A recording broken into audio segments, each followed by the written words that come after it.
Assalamualaikum warahmatullahi wabarakatuh. Berjumpa lagi bersama kami Om Anggi Motor. Pada kesempatan kali ini kita akan membahas mengenai CDI, AC, dan DC. Yang akan kita bahas adalah perbedaannya apa saja, terus kelebihan dan kekurangannya apa saja. Oke, seperti apa pembahasannya? Simak videonya sampai habis. Baik, terima kasih sudah klik video ini, sudah bergabung bersama kami. Jangan lupa subscribe dan juga nyalakan lonceng notifikasinya, dan jangan lupa juga sholat bagi yang belum sholat. Baik, perbedaan yang pertama untuk CDI, AC, dan DC jelas. Perbedaan yang pertama adalah sumber arus yang dipakai. CDI AC arusnya adalah AC dari alternator atau spool atau kumparan yang menghasilkan arus bolak-balik atau arus AC menuju ke CDI-nya. Untuk CDI DC menggunakan arus 12 volt dari aki. Oke, itu adalah perbedaan yang pertama. Terus perbedaan yang kedua adalah sistem cut off-nya atau kontaknya.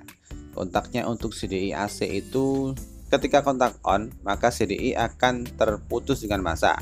Dan ketika kontak off, maka CDI akan terhubung dengan massa. Tujuannya adalah untuk menghubungkan arus yang ada di CDI ke massa secara langsung tanpa melewati koil, sehingga koil tidak bisa memercikan bunga api, tidak bisa memberikan arus yang besar ke busi, dan busi tidak bisa memercikan api sehingga motor akan mati.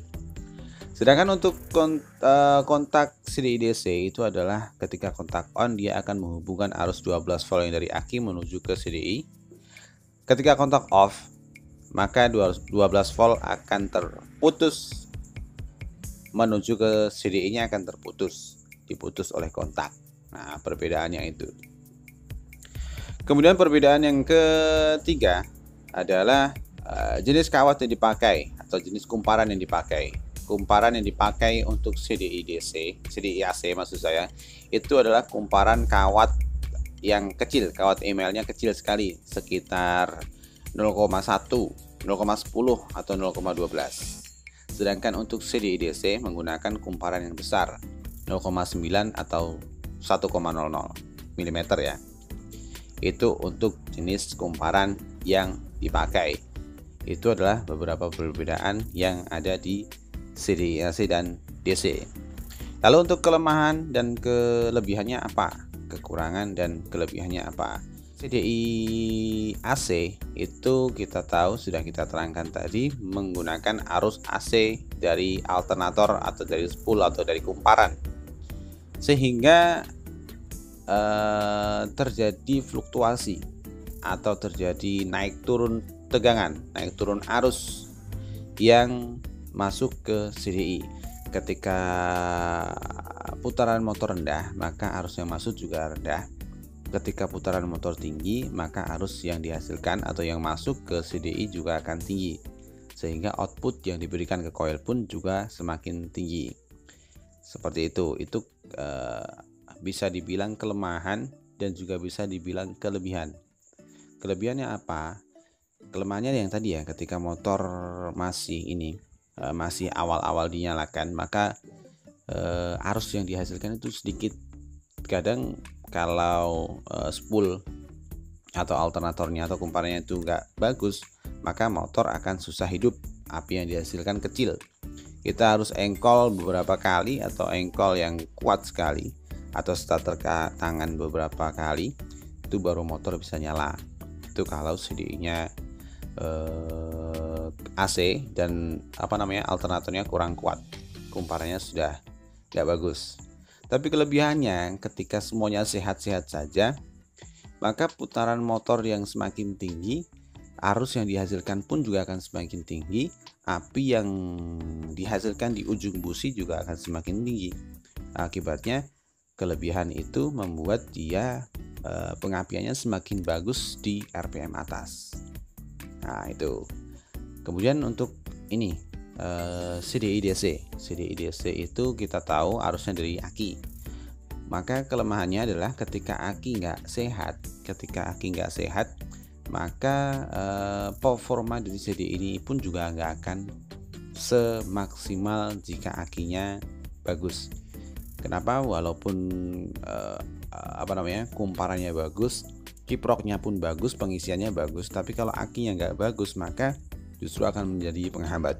Jadi bisa kita bayangkan ketika aki itu nggak sehat, arus yang berasal dari kiprok itu seharusnya bisa lari langsung ke CDI, tapi ini justru dia terhalang oleh aki. Jadi ngisi aki dulu baru menuju ke CDI, maka akan terhambat. Nah, seperti itu. Tapi kelebihannya apa?